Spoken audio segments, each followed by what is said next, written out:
énormément avec les agriculteurs.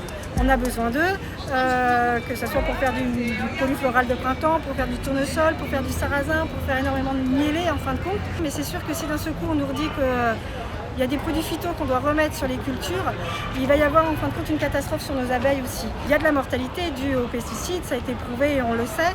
Et avec tous les aléas qu'il y a autour de la mortalité de l'abeille, c'est-à-dire le frelon asiatique, le varroa, le changement climatique, ça fait énormément de choses. Je pense que c'est nécessaire pour les agriculteurs, ils en ont besoin et c'est tout à fait louable et on l'entend.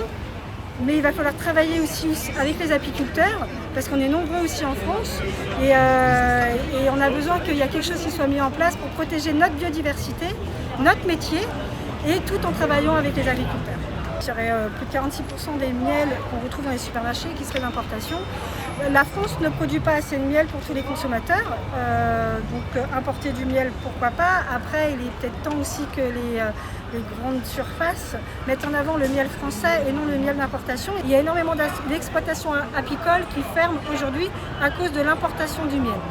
La France fait un excellent miel, on a un biotope qui est excellent. Un miel, en dessous de 5 € du kilo, ça ne vaut pas le coup de le produire. Après la moitié des miels en grande surface qui sont d'importation.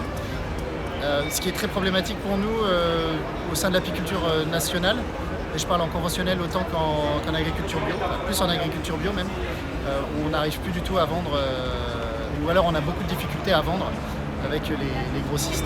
On est sur des collègues qui ont énormément de stock. Généralement, on travaille avec une année d'avance.